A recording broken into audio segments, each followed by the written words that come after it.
My sister-in-law pretended to be kind, but behind closed doors, she erased me and the kids from our inheritance. I thought I was part of the family forever, until I discovered her betrayal and the shocking truth hidden in my late brother's letter.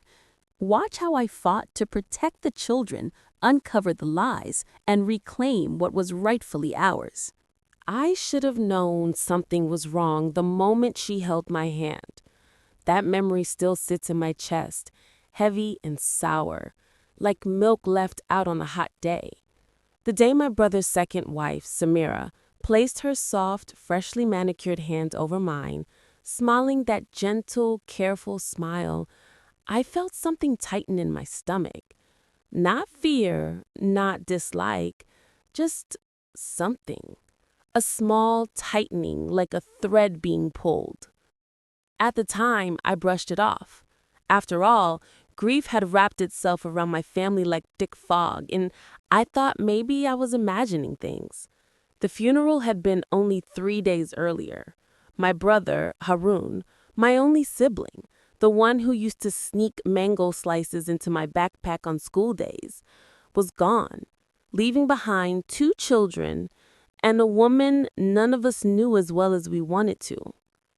She squeezed my hand like we were old friends, though we had barely shared more than polite dinners.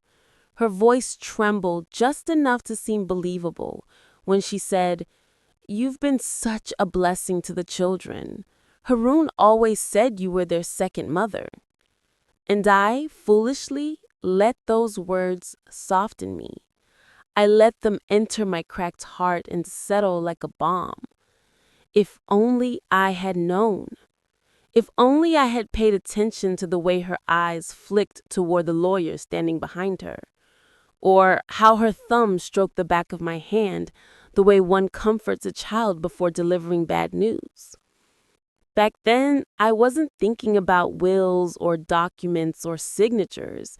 My mind was on the children. Little Aman, only 7, clinging to me like I was the last solid thing in his world, and 12-year-old Mariam, trying so hard not to cry, biting her lip until it bled. I didn't know that while I cooked for them, while I tucked them into bed and answered their questions about heaven and angels and whether their father missed them, my sister-in-law was quietly pulling threads, rearranging things, positioning herself. And I kept telling myself she was just a grieving widow trying to hold on to dignity. But grief makes fools of us all. Normal life setup. Before everything fell apart, life in our family had a rhythm that felt familiar, warm, even in its imperfections. My brother and I grew up in a modest home, raised by a mother who believed that family is the only thing that stays with you when the world leaves. I held on to that sentence like scripture, especially after Harun married his first wife, Amna. She was gentle, soft-spoken, always humming something while she cooked. When she suddenly died, an aneurysm, no warning, my world shifted again. I stepped in naturally, not because Harun asked, but because the children needed someone. And I needed them too. The house during those years felt alive. Every morning, I'd wake to the sound of Harun running down the hallway in his mismatched socks, and Mariam quietly reading on the sofa with her hair still messy from sleep. The smell of cardamom chai would fill the kitchen as I packed their lunches, sloppy parathas wrapped in foil, dates tucked in a corner, little notes that Mariam saved in a shoebox I didn't know about until much later. Even evenings were louder, cartoon music echoing to the living room, Mariam practicing her debate speeches with too much seriousness, and Aman begging me to read just one more chapter long after bedtime. Harun would come home exhausted from work, but always, he would kiss his children's foreheads before he even loosened his tie. We weren't a perfect family, but we were ours. When Haroon remarried, I tried to be supportive. We all did. He deserved companionship. The children deserved stability. And Samira, well, she appeared sweet in the beginning, polite, soft-spoken, like Amna had been, but more calculated, more aware of her surroundings, as if her mind was always a few steps ahead. Her perfume was jasmine and something sharp beneath it, something metallic. I never liked it, but I never said anything. People should be free to smell like whatever makes them happy, I told myself. At first, she kept her distance, but slowly, so slowly I barely noticed, she began to slide into spaces that weren't hers. "Let me pick the kids up from school today," she'd say. "Why don't I handle their shopping this week? You deserve a break. You've done so much already." And I believed her, believed she meant well, believed she wanted to join us, not replace me. But every time she took a task, she took a piece of closeness too. A mom began asking her for bedtime stories instead of me. Mariam started showing her the poems she used to shyly slide under my door. Haroon, maybe out of guilt for moving on, maybe out of gratitude, kept praising Samira's efforts, slowly, unintentionally, pushing me out of the center of the household. I told myself it was natural, healthy envy, a new family dynamic. But some nights when I washed the children's clothes in the sink because the washing machine was too noisy and Samira had migraines, I felt the edges of something cold brushing against me. Change, distance, a shift I couldn't name. Still, I stayed, because where else would I go? Those children were a part of my soul. The first clue. The first sign that things were no longer what they seemed came on a quiet Tuesday afternoon. I remember it clearly because it was the first time I'd seen Samira in the study alone. Normally, she avoided that room. It had been Haroon's sanctuary, lined with his books, his certificates, his dusty guitar hanging on the wall like a forgotten memory. I was passing by with a tray of fresh-cut mangoes when I heard the soft shuffle of papers. The door was slightly ajar. Inside, Samira's shoulders were stiff, her back rigid, her fingers hovering over a stack of documents like she was selecting the right one to steal. The moment she realized I was standing there, she jumped slightly and closed the folder too quickly. "Oh," she laughed weakly, "I startled you. I was just looking for, Aman's birth certificate." I nodded, pretending not to notice that the document she closed wasn't a birth certificate at all. It was Haroon's file of estate papers. I didn't say anything. I didn't want to seem suspicious or paranoid or jealous. But that night, while washing dishes, I caught her watching me through the reflection of the kitchen window, her eyes sharp, calculating, and that tightening in my stomach returned. She didn't know I had seen the label on that file. She didn't know I remembered the exact placement of it on the shelf. She didn't know that from that day on, I started noticing the small things she moved, the paper she touched, the phone call she ended abruptly as soon as I entered the room. Everything about her grew quieter, but not in a grieving way, in a planning way. And I, foolishly again, kept telling myself, she is their stepmother. She is trying. If only I had listened to my instincts. If only I had pushed open that study door fully. If only I had asked her right then, "What are you hiding?" But I didn't. And the consequences of that hesitation would haunt me for years. The quiet shifts. The first change was Mariam, my sweet, thoughtful niece, always so open with me, had become distant. Not rude, not cold, just cautious. She used to sit with me while I chopped vegetables, telling me about school or asking about my childhood with her father. But now, whenever I walked into a room, she closed her notebook. She stopped asking me to test her on homework. She stopped reaching for my hand when she felt nervous. One evening, I walked into her room holding a cup of hot chocolate, our little ritual for tough school days. She was sitting on the floor, papers spread everywhere. She scrambled to gather them before I could see. "What's that?" I asked gently, setting the cup down. "Nothing," she said too quickly. Her voice wavered. Mariam never lied well. Before I could probe, Samira appeared in the doorway, perfectly timed, smiling lightly. "Oh, she's just working on a school project," she said, placing her hand on Mariam's back in that proprietary way she did now. "As soon as she's done, she'll come downstairs." Her tone suggested I should leave. I did, but the door clicked shut behind me, softly but firmly, and I paused in the hallway, pressing my fingers against my temples. Why did that feel like being pushed out? Paper trails.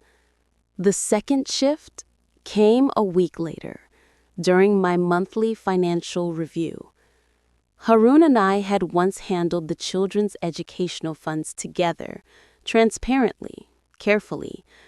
Even after Samira entered the picture, he kept me in the loop. But when I logged in that morning, humming lightly to myself as the kettle boiled, I frowned. The educational savings account was nearly empty. That couldn't be right. I refreshed the page. Then again. My breath tightened. If the account was empty, that meant the funds had been withdrawn. Every last rupee. And there was only one person, besides me, who had the PIN. I felt a knot tighten at the base of my throat. Samira had access for emergencies, but she'd never withdrawn more than a few thousand for books or uniforms. This wasn't a few thousand. This was everything. For a moment, the world tilted. The kettle began its soft whine, but I couldn't move to switch it off. My first instinct was to rush upstairs, demand an explanation, confront her, fight for the truth. But something held me back. A small voice in my head whispered, "Ask quietly. Watch first. Don't show your cards." So I didn't mention it. Not that day. I simply took a seat at the dining table, hands trembling slightly, and waited for her to come downstairs. She descended with the grace of someone who always expected eyes on her. Hair in soft waves, expression calm, steps measured. She smiled at me like nothing was wrong. "Morning," she said. "Morning," I replied, matching her tone. She poured herself tea, humming softly, too controlled. I studied her movements, the way her eyes never quite met mine, the way she held the cup with both hands, as though grounding herself. She was nervous, but trying not to show it. And then, as if sensing my gaze, she looked up and smiled again, thin, practiced. "Is everything okay?" she asked. No, nothing was okay, but I smiled back. Yes, of course. The lawyer's visit. The third shift, really the confirmation, came the day her lawyer visited the house. I didn't know he was a lawyer at first. He came in the afternoon wearing a pressed white shirt and carrying a thin briefcase, polite smile, eyes sharp behind square glasses. I assumed he was from the bank, or maybe someone delivering documents for tax season. I was in the living room folding Amon's clothes when the doorbell rang. Before I could answer, Samira practically rushed past me. "I'll get it," she said. Her voice sounded too quick, like she'd rehearsed it. I paused mid-fold, holding one of Amon's little t-shirts in my hand, frozen. I heard murmured voices at the door. Her, soft, controlled. His, lower-pitched, formal. Then she led him to the study. My heart knocked against my ribs. I shouldn't have listened. I know that. But something inside me said, "You need to hear. You need to know." So I walked down the hallway quietly, stopping just beside the slightly open door, my breath held tight in my chest. Inside, her voice was hushed. "Yes, remove those names." A pause. "I told you, my husband wanted everything to go to me." Another pause. "No, they don't know anything yet." I felt the world tilt, the air thickening around me. Remove those names. They don't know anything yet? I staggered back a step, hand pressed over my mouth. She was rewriting something. Something that involved our names. I moved away before she could sense me, gripping the wall for balance. My pulse thundered in my ears. When she finished, she walked the lawyer out with that same practiced smile, her hand grazing his sleeve lightly, not flirtatious, but familiar. Too familiar. When she closed the door and turned, she nearly jumped seeing me there. "Oh," she said, flattening her expression. "I didn't hear you. I was just coming to make tea." I replied, my voice sounded normal. Too normal. She studied me for a moment, like she could sense I had heard something, but she wasn't sure how much. "Is everything okay?" she asked again. The same question she used when she wanted to gauge what I knew. "Yes," I whispered. But inside me, something shifted dramatically. The small knots of unease that had been tangled inside me began to unravel, revealing something colder beneath. Fear. Real fear. The kids notice. That evening, the kids came home from school in low spirits. Mariam went straight to her room without speaking. Aman threw his backpack on the floor, walked to me, and wrapped his little arms around my waist with a silent intensity that startled me. I knelt down, brushing his hair back. "What's wrong, sweetheart?" He didn't answer for a moment. Then he whispered, "Auntie, is everything going to change?" My heart stopped. "Why would you think that?" He looked toward the stairs, toward Samira's room. "Because she said families change after someone dies, that it's normal." I swallowed hard. And then he whispered the part that nearly broke me. "She said you might not stay with us forever." My blood ran cold. I pulled him into my arms, holding him tight against my chest. "I'm not going anywhere," I whispered, my voice steady despite the tremor in my heart. But even as I said it, a sick feeling crept up my spine. Because for the first time, I wasn't entirely sure it was true. That night, after everyone had gone to bed, I sat alone at the dining table with only the flickering kitchen light for company. The house felt too still, too quiet. Even the usual hum of the refrigerator seemed muted, like the silence was swallowing sound. I kept replaying Aman's words. She said you might not stay with us forever. Why would she say that to a 7-year-old child? Why plant that kind of fear in him? My hand shook slightly as I placed my cup down. I wasn't imagining things anymore. Something was happening. Something deliberate. But I needed proof. Not suspicion. Not imagination. Proof. And so when the house was asleep, I walked toward the study. The night search. The study door creaked softly when I opened it. The room smelled faintly of old paper and Harun's cologne, woodsy, calm, comforting. His scent always lingered here, like he still checked the bookshelves at night or sat in his chair reviewing financial statements. My heart clenched. "Brother," I whispered into the dimness, "please help me see what I need to see." I turned on the desk lamp. Its warm glow spread across the wood, illuminating a few scattered papers and 2 neatly stacked folders. Unmarked, but not in the place Harun used to keep them. I sat down slowly, steadying my breathing. I wasn't going to snoop. I was going to protect. Protect the children. Protect what Harun intended for them.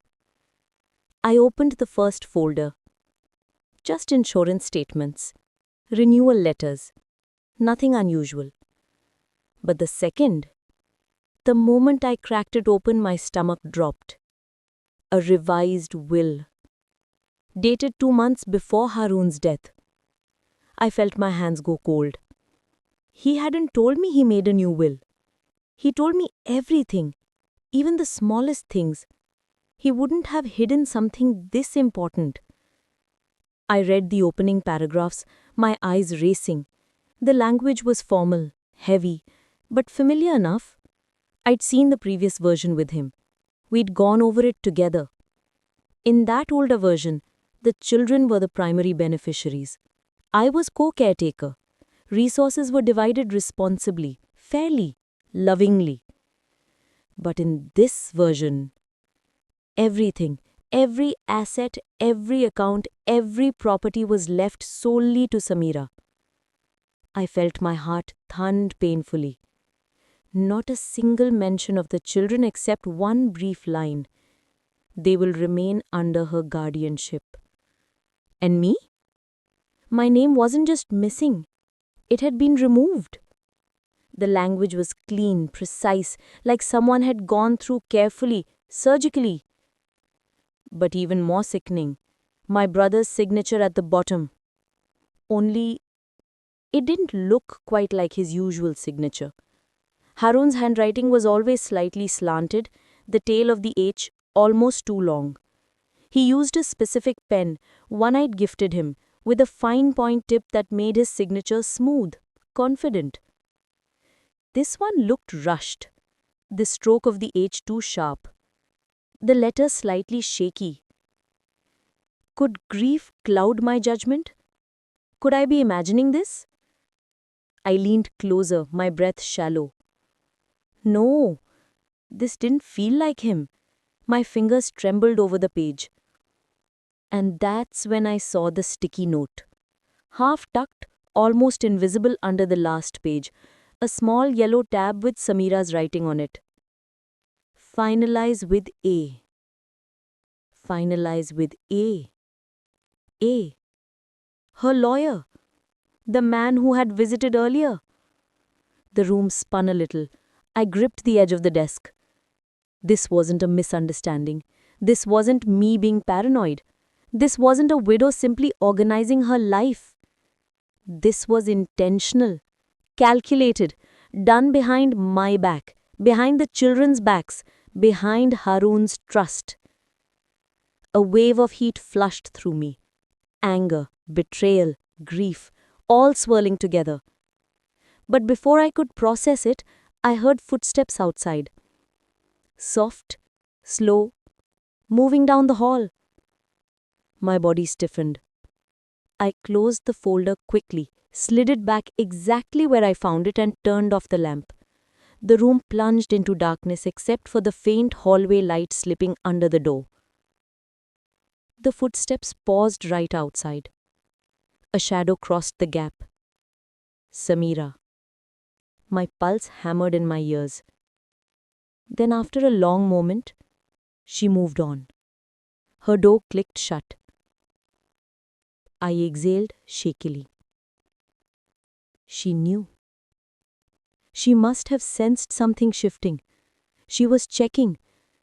I waited 5 full minutes, counting each second before daring to leave the room. That night, I couldn't sleep. I lay awake on the thin mattress in the spare room, staring at the ceiling fan as it spun slowly, each blade slicing the silence in steady, unhurried circles. A dull ache pulsed at the base of my skull, the kind that comes from anger you're trying to swallow and sorrow you're pretending isn't there. Samira moved around the house for a while, closing cupboards, opening drawers, pacing softly like she was waiting for something. Then, finally, her door clicked shut. The moment the house settled into stillness, I slipped out of bed. I didn't know exactly what I was looking for, only that something had shifted long before Haroon's death. Something that changed the moment Samira entered our lives and ended with Mariam drawing me fading from the frame. I moved toward Haroon's old study. The door was half open, a sliver of warm hallway light slicing across the carpet inside. Dust motes floated lazily in the narrow beam. The room still smelled faintly of him. Sandalwood cologne, old books, printer ink. My chest tightened. I hadn't stepped inside this room more than twice since he passed. But tonight, that smell didn't comfort me. It reminded me of how much had been taken and how much might still be at risk. I turned on the desk lamp. Its amber glow revealed the things he left behind. Files stacked neatly, pens aligned, sticky notes in his careful handwriting. He always had tidy penmanship, letters tall and steady, as if he wrote with purpose, even in grocery lists. I ran my fingers across the surface of the desk. Something wasn't right. The bottom right drawer, the one he kept locked, was open by just a hair, a thin, barely visible gap. Haroon never left it open, not once in all the years I lived with him. My pulse picked up. I pulled the drawer out fully. Empty. Completely empty. The folder he had kept there, the one labeled personal important, was gone. I stood there for a long time, staring at the hollow space. My mind raced. Not wildly, not with panic, but with the quiet, controlled clarity I hadn't felt since the funeral. Someone had removed something from this drawer, and only 2 people had easy access to this room now. Me and Samira. I closed the drawer gently and walked to the bookshelf. The legal files were still in alphabetical order, but one section looked off. There was a small gap where a folder must have been pulled out, then the books pushed together to hide the space. A thin outline of dust gave it away. I reached for the nearest file, Estate Planning 2019. Inside were old drafts of Haroon's early will, the one he prepared after the twins were born. In that version, I was listed explicitly as legal guardian in case of emergency, secondary beneficiary for their welfare, custodial rights until they reach adulthood. A lump formed in my throat. This was the Haroon I knew, the brother who trusted me more than anyone, the man who once said, half joking but fully sincere, "If anything ever happens to me, you'll keep my children from becoming lost in the world." I placed the file back on the shelf with shaking hands. That's when I realized what Samira had taken. Not jewelry, not valuables. She took the folder containing the updated will. And she had done it before Haroon passed, maybe even while he was sick, when he was too tired to question what she placed in front of him. My stomach turned. I needed one more confirmation. I walked back to her bedroom door and listened. Silence. Then I went to her side of the closet, the one she never let anyone near. Half her clothes were arranged in neat color groups, but the top shelf had a lumpy, uneven shape beneath a folded shawl. I stood on tiptoe and pulled the shawl aside. A locked metal box sat there, the small portable kind that clicks open with a simple keypad. I froze. Samira was careful, but not meticulous. The keypad still had faint smudges of finger oil on 3 numbers, 4, 2, and 9. Old trick, but effective. I tried 429. Nothing. Wrong. Then 492. Beep. The green light blinks softly. My heart pounded. Inside were a bunch of receipts, bank statements, jewelry, a cheap perfume bottle, and 2 red file folders. I knew the red ones. They held personal legal papers. With trembling hands, I opened the first one. Insurance policy. Her name listed as the sole beneficiary. Updated 2 months before his collapse. My jaw clenched so tight it hurt. I opened the second folder. And there it was. The will. Filed, stamped, dated 5 months before he died. I stared at the line that confirmed everything. All primary assets, properties, savings, and investment accounts shall be designated to my legal spouse, Samira. Below, a bracketed clause.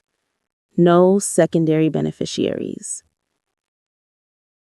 No mention of the children's guardianship. No mention of me. No safeguard for their future. Nothing. The ink blurred as tears filled my eyes. Haroon wouldn't have done this, not consciously, not knowingly. Someone guided his hand or overwhelmed him or waited until he was too tired to fight. I closed the file slowly, carefully, with the kind of quiet grief that makes the body feel twice as heavy. Then I noticed something else inside the box. A folded letter addressed to be given to the court if Haroon's sisters contest. My breath caught. I didn't open it. Not yet. Not because I didn't want to, but because some truths are too sharp to touch with bare hands. I placed everything back exactly as I found it, lowered the box, rearranged the shawl, and stepped away. My legs felt unsteady. My throat was dry. When I returned to the spare room, I sat on the edge of the bed and buried my face in my hands. All this time, I thought Samira disliked me because I represented Haroon's past. But it was more than that. She didn't want me in the frame.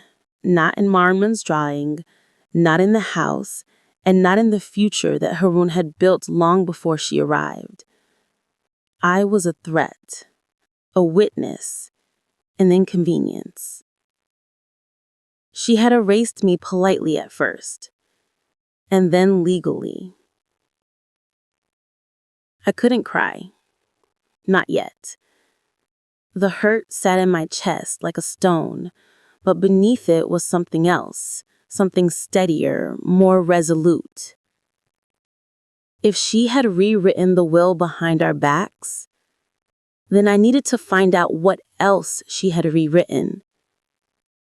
For the children's sake, for Haroon's memory, and for the truth that had been buried in this house long before he took his last breath. The next morning, the house felt different. Not visibly. Everything looked as it always did. The kettle warming on the stove, school shoes scattered by the door, sunlight filtering through the sheer curtains in faint golden stripes. But beneath that familiar scene, something else hummed quietly. A tension, a knowing, a truth sitting heavy between the walls. I moved through the morning slowly, careful not to let the storm inside me spill outward. The children were too quiet at breakfast, their spoons clinking against their bowls in small, uneven rhythms. Mariam's eyes were swollen, like she'd cried before waking. Bilal kept glancing at me, then at his stepmother, then back at me, as if he was worried someone might disappear if he blinked too long. Samira stood by the counter, scrolling on her phone with one hand, sipping her tea with the other. She didn't look at me, not even once. On the surface, we were a family beginning a normal day. Underneath, we were all pretending. When the kids left for school and the front door clicked shut, the house fell into a fragile silence. Samira leaned against the kitchen counter, arms crossed, her eyes sharp. There was something calculating in her expression, as if she had sensed something in me, some shift. "Did you sleep?" she asked, her voice flat. "Not really." She hummed quietly, tilting her head the way she did when she wanted to sound concerned, but didn't want to look it. "You've had a lot on your mind. Maybe you should take a trip, get some space, reset." My pulse tightened. "You think I should leave?" She smiled, didn't reach her eyes.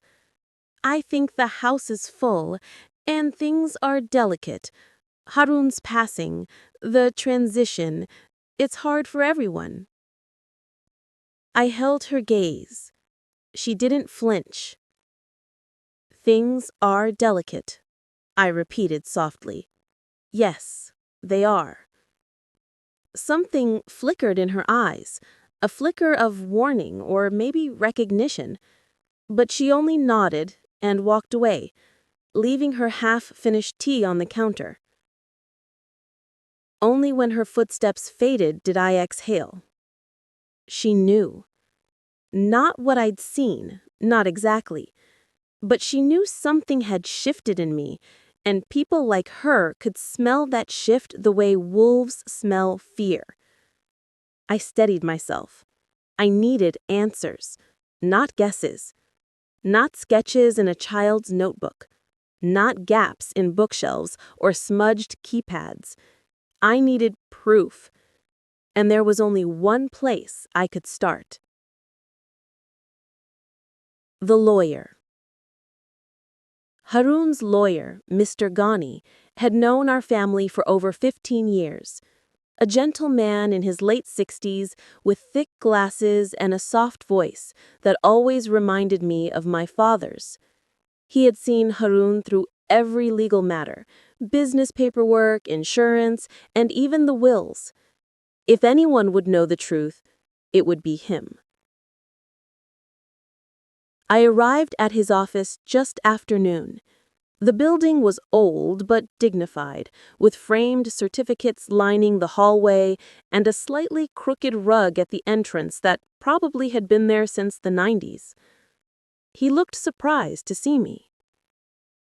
"Ah, you!" He stood from his desk slowly. Come in, come in. How are you holding up, my dear?" I sat across from him, smoothing my palms over my lap. "I have some questions, Uncle." He nodded gently. "About the estate, I presume?" "Yes." He leaned back, steepling his fingers. "It has been complicated. I assume you've seen the updated will." "I have." His eyes softened with something like pity. "It was all filed correctly. Samira brought the paperwork herself. She said Harun was too ill to come in those last months." A sharp heat rushed up my spine. He didn't tell me he was updating it." He studied me for a long moment. "He didn't tell me either. Normally, he calls me for everything, but this time he didn't." "Did he sign in person?" He blinked slowly, almost painfully. "No, she brought the papers with his signature already on them." My stomach dropped. He continued. "The notary stamp was valid. The signature passed verification. I couldn't refuse it." "You think he signed it?" I asked, though I already knew the answer buried deep inside me. He sighed. "I think he was very tired, very weak, and people in grief or fear sign things they wouldn't sign in healthier moments." But then he leaned forward. He said quietly, "There's something else." My heart pounded. He opened his desk drawer and pulled out a sealed envelope, yellowed at the edges. "He sent me a letter the week he collapsed. A short one. He asked me not to open it unless you, specifically you, came looking for answers." My breath caught. My fingers trembled as he placed it in my hands. The handwriting on the front was unmistakably Harun's, slanted slightly, strong, rushed. Inside, a letter written in uneven lines. I read slowly, the words cutting deeper with every stroke. "If you're reading this, it means something has happened that I didn't have the strength to stop. I didn't want to change the will. I didn't want to leave everything to Samira. But she insisted. She said it was necessary. She said she needed security. I didn't want to argue. I was exhausted. I told her to wait until I felt better. She didn't wait. I don't know what she filed. Please, look after the children. I'm sorry I've made things harder. Harun." My vision blurred. Every breath felt like it scraped my ribs from the inside. I folded the letter carefully, as if my shaking might tear it, and slid it back into its envelope. "Thank you," I whispered. He said, "Can I help in any way?" I shook my head. "Not yet, but you may hear from me again." He nodded in understanding. When I stepped out of his office, the sunlight seemed harsher than before, too bright, too exposed. The truth was no longer a suspicion, no longer a feeling, not a child's drawing or an empty drawer. It was written in Harun's own hand. He had been pressured, pushed, cornered, and too weak to fight. My grief took a new shape, harder, sharper, steadier. This wasn't just betrayal. It was exploitation. And whatever Samira thought she had secured for herself, I was going to unravel it, thread by thread. Not with violence, not with shouting, but with truth. The kind that stands unshaken, even when someone tries to erase you. I walked home slowly. Not because I was tired, but because I needed the air. The long stretches of sidewalk, the trees shedding their late autumn leaves, the quiet hum of distant traffic. I needed something steady beneath my feet to remind me that the world hadn't tilted, even though it felt like it had. Haroon's letter was in my bag, but it felt like it was pressed against my heart. When I reached the house, Samara's car was parked crooked in the driveway, an impatient angle, like she had rushed in. The front door was slightly open. A small draft brushed past my ankles as I stepped inside. She was pacing the living room with her phone pressed to her ear. "No, I told you. I just need the document ready by Monday," she snapped, turning sharply. "Yes, the final one, the transfer. I don't want delays." Transfer? The word sent a cold ripple down my spine. She saw me then. Her voice dropped instantly, softening in a way that didn't match the tension in her shoulders. "I'll call you back," she murmured, hanging up. For a moment, we just looked at each other. Her eyes scanned my face, searching for something. Did she see the sadness behind my eyes? The truth in my chest? Or maybe she just sensed that something was slipping out of her control. "You were gone a long time," she said. "I had errands." "What errands?" Her tone was casual. The question wasn't. I maintained my calm. Things I needed to take care of. She crossed her arms. "You're acting strange." "And you're unusually observant today," I replied gently. Her jaw tightened. I walked past her toward the kitchen, placing my keys quietly on the counter. But I could feel her behind me, her stare heavy on my back, invasive like fingers pressed between my shoulder blades. Finally, she spoke again. "You know, it's okay to feel lust after a death. People cling to the wrong things. They hold on to the past because it's easier than facing the future." I turned. "And what does my future look like in your mind?" I asked. She smiled, a small, controlled curving of her lips. "New beginnings, away from here." There it was. The threat, polite, vague, but unmistakable. She wanted me gone, because she suspected something, or because Monday, whatever Monday was, required me out of the picture. "Is that what you think Haroon would have wanted?" I asked softly. Her expression faltered. Just for a second. But it was enough. "Don't be manipulative," she snapped. "You always do that. Use your relationship with him to guilt everyone. He's gone. Let him rest." I do let him rest. But I won't let his wishes be twisted. Her eyes narrowed just slightly, enough to confirm everything she wouldn't dare say out loud. She knew exactly what I meant. She knew the balance had shifted. She just didn't know how much I had discovered. Not yet. She took a slow breath, as though choosing her words carefully. "Just don't get in the way of progress." "Progress," I echoed. "Is that what you call it?" Her voice sharpened. "This is my house, my life, my children now, and I'm trying to hold everything together. You should appreciate that instead of—" "My children?" The words slipped from me before I could soften them. Her face paled. Her lips pressed into a tight line. "I meant, no," I said quietly. "I heard what you meant." She opened her mouth to reply, but a car honked outside, loud and abrupt, breaking the moment. The children's school van. She exhaled, straightened her clothes, and put on a smile so quick, so practiced, it made my stomach turn. "This conversation isn't finished," she murmured before walking to the door.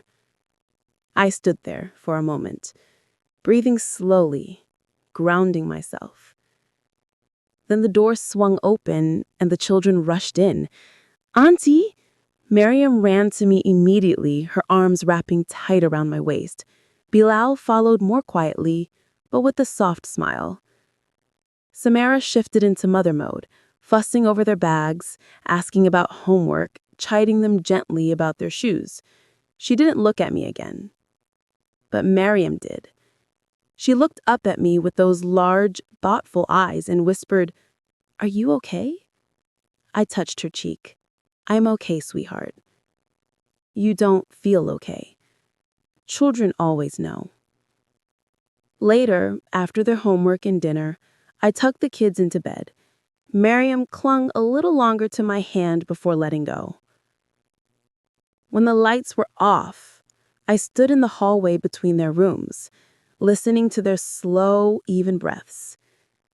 Then Samara's heels clicked behind me. She leaned against the wall, arms folded, her expression unreadable. "You're making them anxious," she whispered harshly. "They're anxious because the house is tense." "Because of you," she hissed.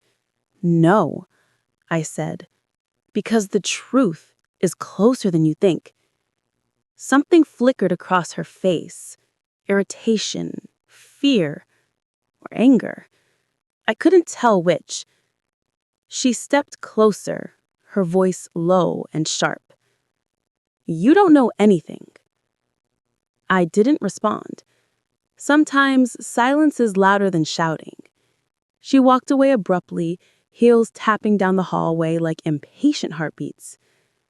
I returned to the spare room and closed the door behind me. For a long moment, I just stood there, staring at my reflection in the darkened window. My face looked older than I remembered, thinner, tired, marked by grief and suspicion and the weight of too many unasked questions. I reached into my bag and pulled out Haroon's letter. I read it again, not because I needed clarity, but because I needed strength. And then finally, after days of swallowing anger and hiding fear, something inside me settled. Cold, clear, absolute. I would not let her transfer anything. Not property, not accounts, not the children's future, not my place in this home. Monday was her finish line. But now, it was mine too. The clock had started ticking. And for the first time since Haroon took his last breath, I wasn't simply surviving. I was preparing. The weekend before the scheduled transfer passed in a blur of careful observation and quiet investigation. Every moment in the house felt charged, the air thick with tension, the unspoken battles between Samira and me vibrating under the surface of ordinary routines. I could feel her watching me, like a hawk, from the corner of her eye whenever I moved through the kitchen or the hall. Her smiles were sharper, measured. Her words were soft but carried weight, a warning beneath the surface. And yet, she didn't know exactly how much I had uncovered. I spent hours poring over papers, receipts, and anything I could access without arousing suspicion. I made lists in my mind. Account numbers, property deeds, insurance policies, legal statements. Every detail mattered. One mistake, and everything could vanish in her carefully constructed world. I started by reviewing Haroon's files again, double-checking dates and signatures. I found discrepancies, small annotations she had made in his absence, notes that seemed like minor corrections, but were deliberate changes to wording. Each one was another thread I could pull to unravel the tapestry she had tried to weave. I also made quiet inquiries outside the house. Old colleagues of Haroon's, his trusted friends, anyone who might have insight into whether he had ever intended to leave the estate exclusively to Samira. Most remembered his generosity, his fairness, his careful planning. Not one mentioned him favoring her over his children. Not one. By Sunday afternoon, I had enough. Enough to confront, enough to prevent her from executing the transfer, enough to fight for what belonged to the children, and to me, by extension, as their guardian and Haroon's chosen confidant. I kept this all in a folder I carried everywhere in the house, hidden behind cookbooks, under the spare mattress, beneath a pile of laundry. Each night, I checked the locks on the doors, the windows, and even the small metal box where she had kept the original will. Every precaution mattered. Monday morning arrived, gray and heavy with clouds. The children went to school, and Samira left the house early, claiming she had urgent errands. The house was mine for the moment, quiet, still, and mine to strategize in. I set up the folder on the dining table, every paper neatly arranged, every note highlighted. I had spoken to Mr. Ghani the day before, ensuring he would be available if legal proof was needed. I had photographic evidence of the files she had hidden, and handwriting comparisons of Haroon's signature versus the altered one. I rehearsed the conversation in my head. Calm, precise, factual.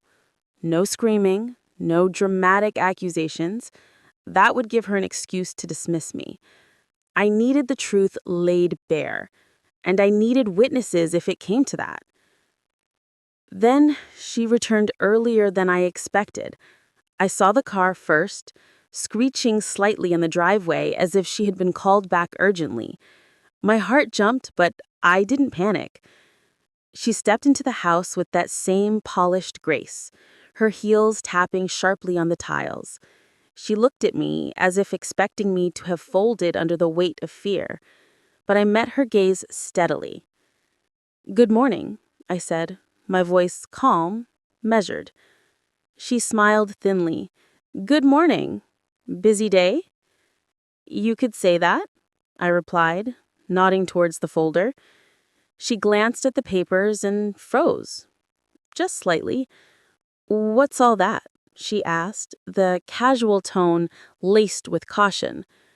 I lifted the top document. "Your paperwork, the legal transfer of Haroon's estate." Her face tightened. "I don't see what that has to do with you." I leaned forward. "Everything. Because these children, Haroon's children, have a right to what was intended for them, and you know it."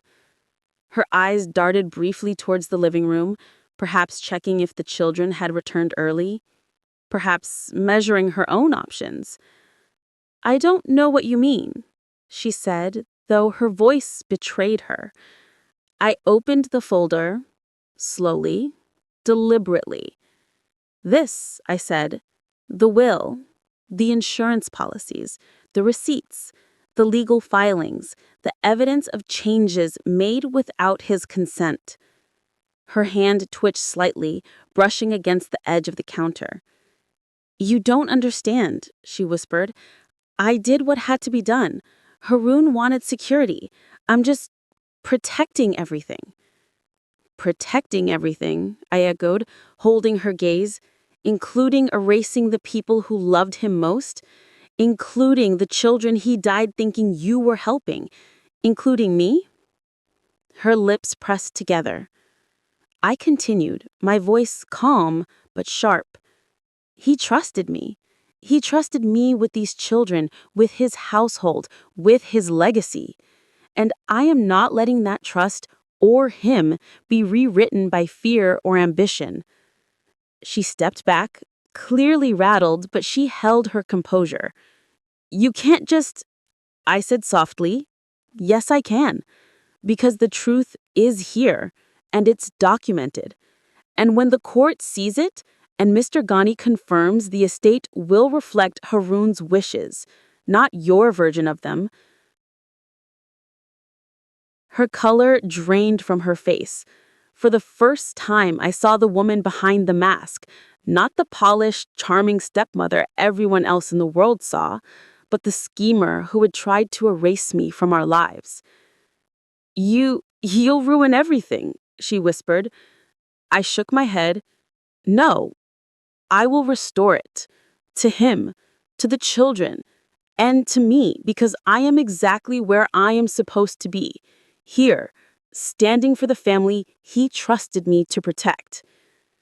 The words hung in the air, sharp, undeniable, the weight of truth pressing down like a tide. For a long moment, she said nothing. Then she turned abruptly and went to her room, slamming the door behind her. I sat down slowly at the table, my hands folded over the folder, feeling the tension release in slow, measured waves. I wasn't done, not by a long shot, but the first step had been taken. For the first time since Haroon's death, I felt the balance shift slightly back in our favor. By mid-morning, the quiet tension in the house was unbearable.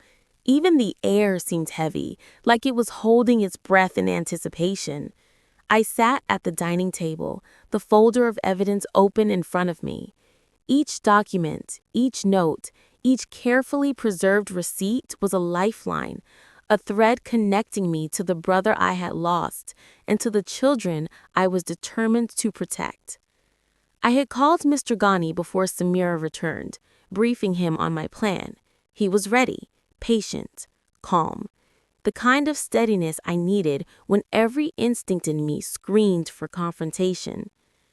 When she finally emerged from her room, her hair perfectly combed, her blouse tucked, her heels clicking on the floor, she looked different, warier, defensive. The veneer of control she normally wore was thinner somehow, and I could see it in the slight tightening of her jaw and the way her eyes flicked nervously toward the folder. She crossed her arms. "You called a lawyer? What is this about?" I stood, letting my presence fill the kitchen. Calm, controlled, not angry, not pleading. "It's about Haroon," I said. "It's about his will, about his intentions, about what's rightfully his children's and mine, as he intended." Her lips pressed together. "I did everything legally. You're imagining things." I lifted the first page of the folder. "This is the revised will you filed," I said. "And this," I flipped to another page, "is the original will which Haroon prepared while he was healthy, in his own handwriting, naming me as guardian and secondary beneficiary for the children." Her eyes widened ever so slightly, then narrowed. I don't know what you think you're doing. This is mine now. He left it to me. Everything is mine." I took a careful step forward. "No, everything is his. Everything he intended for his children. And you filed this will knowing it went against his wishes. You pressured him when he was weak. And now the court will see that." Her face paled, her lips trembling. You can't." "I can," I said, softly, but with unwavering conviction. "Because the truth is here, and it's documented. The court will not ignore it, and the children's future will be protected." She stared at me, silent. I could almost hear the gears turning behind her eyes. Panic, calculation, fear. "I don't believe you'll do this," she whispered finally. I didn't answer. Instead, I turned and reached for my phone, opening the contact from Mr. Ghani. "Are you ready?" I asked him quietly, keeping my voice even. "Yes," he replied. "We'll make sure this is resolved correctly." I hung up and faced her. "Samira, This ends Monday. The documents, the evidence, it's all going to the court. And I promise you, the truth will be known. For the first time, I saw her panic flicker into something else. Desperation. Frantic calculations. A woman realizing that she had built her house of control on sand, and the tide was coming in. The court hearing. Monday. Arrived with an overcast sky, the kind that presses down on your shoulders and makes each breath heavier than the last. I dressed in muted colors, soft grays and creams, something respectful, understated, calm. I wanted my presence to reflect the dignity I carried for Haroon, for the children, and for myself.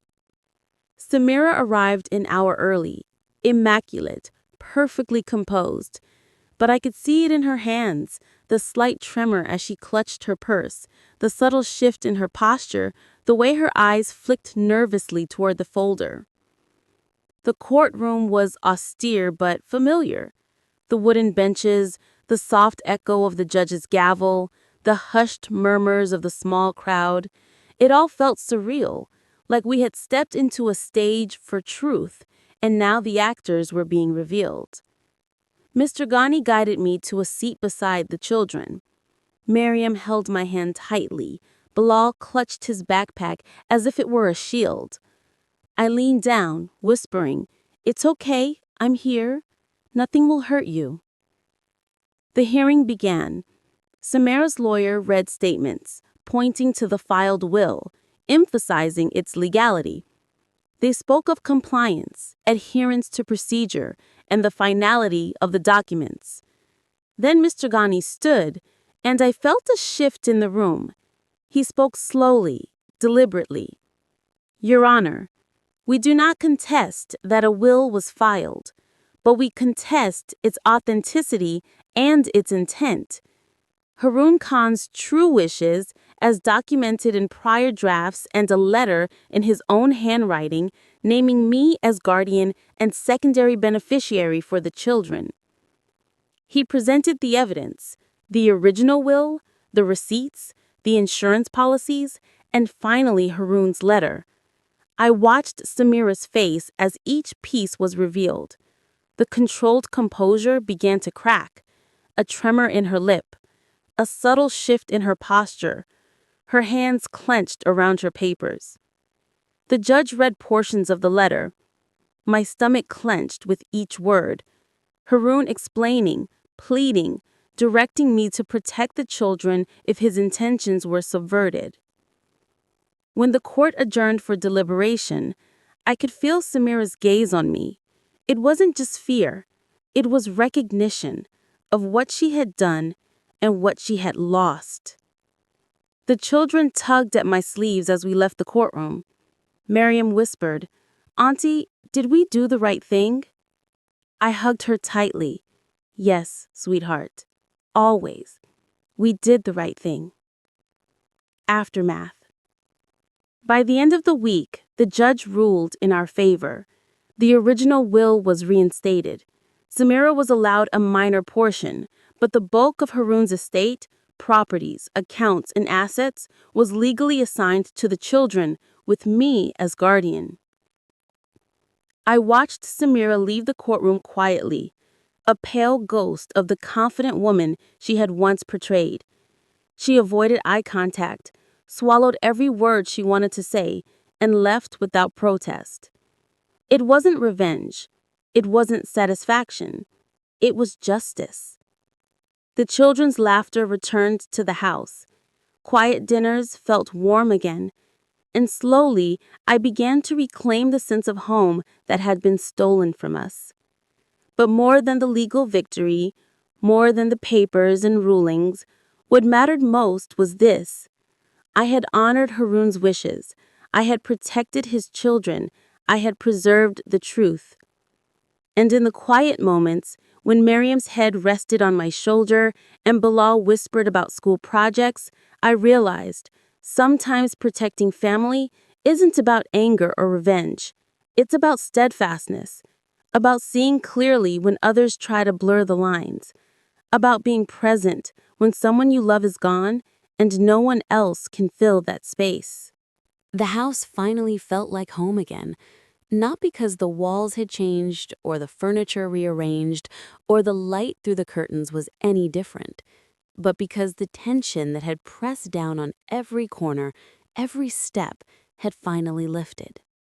It wasn't immediate, healing never is, but the weight had begun to ease, like mist rising from the ground after a cold morning. The children laughed in the kitchen as I poured cereal for breakfast. Bilal jabbered about a science project. Miriam hummed while sketching in her notebook. I listened quietly, letting their voices fill the rooms. For the first time in months, I didn't feel the invisible eyes of Samira watching, calculating, plotting. I sat down at the table, the sunlight warming my hands as I held my coffee. I let myself remember Haroon, the way he used to sip his tea slowly, muttering observations about his children's antics, smiling with pride and exasperation all at once. He wasn't here, but his trust in me, in my care for his children, lingered like a steady flame, bright and unwavering. A letter for closure. One afternoon, I decided to write a letter, not to Samira, not to anyone who had hurt us, but to Haroon, to the brother I had loved, lost, and fought for. Dear Haroon, I wish you could have seen today. Miriam laughed like you used to laugh when she fell asleep with her shoes on backwards. Bilal built his science project without arguing once. The house feels alive again, safe again. We fought for the truth, and we won. Not because we wanted to take revenge, but because your wishes mattered, because your children matter. I miss you every day, but I feel you here, in small things, in Miriam's sketches, in Bilal's quiet determination, in the way the sun comes through the window in the mornings. We will honor you, always. I folded the letter carefully and placed it in the drawer of Haroon's old study, not for anyone else to read, not as proof, not as evidence, for me, for the quiet remembrance of him that would always guide me. A new rhythm. Weeks passed and life settled into a new rhythm. The children thrived under the stability of their home. Their laughter was lighter, more confident, more joyful. And slowly, I allowed myself to breathe again, to dream again. I began taking small walks around the neighborhood, letting the cool breeze brush my face, feeling a sense of peace that I hadn't known since before Haroon's illness. I reconnected with old friends, the kind who reminded me that life didn't have to be only about surviving, it could also be about living. I watched Miriam sketch new drawings. This time the family was complete, with all of us included. Even Samira's figure appeared, small, neutral, distant, a reminder that life is complex, that not all pain lasts forever, and that forgiveness can exist without forgetting. One evening, while helping Bilal with homework, I realized something profound. The children were no longer scared of me. They were secure. Their world was whole again. And in that realization, I felt a kind of relief I hadn't thought possible. Reflection on justice and growth. Samira never contested the court's decision after that week. She retreated from the home slowly, taking what little she had legally left.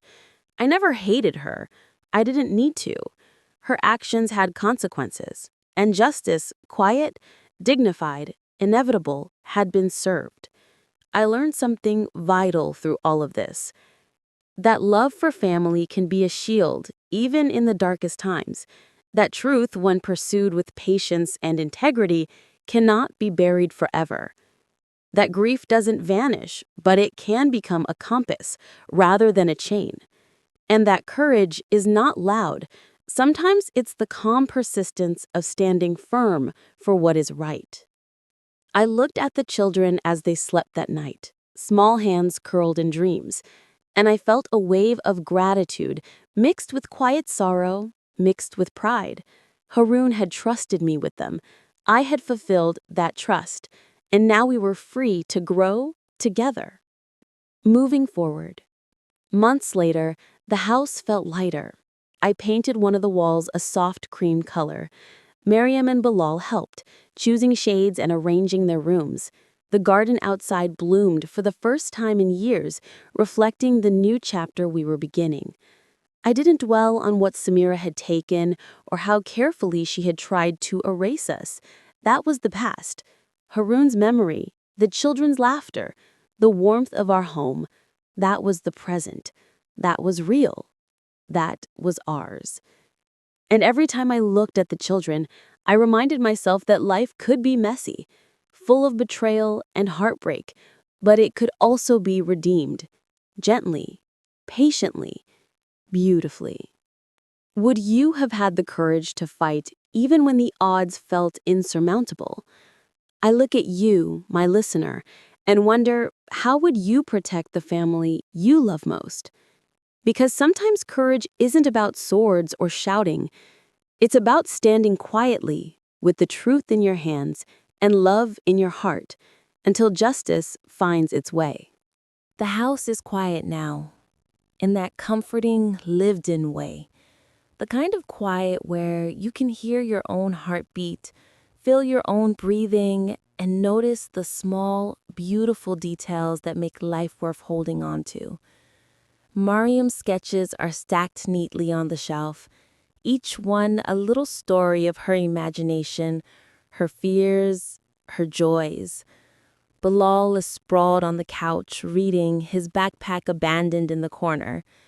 And I sit here, in the same chair Haroon used to favor, sipping tea that has gone cold, reflecting on everything that happened. It's strange.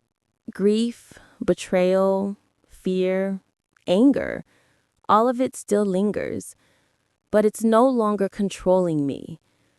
I see now that life is not about the unfairness we endure.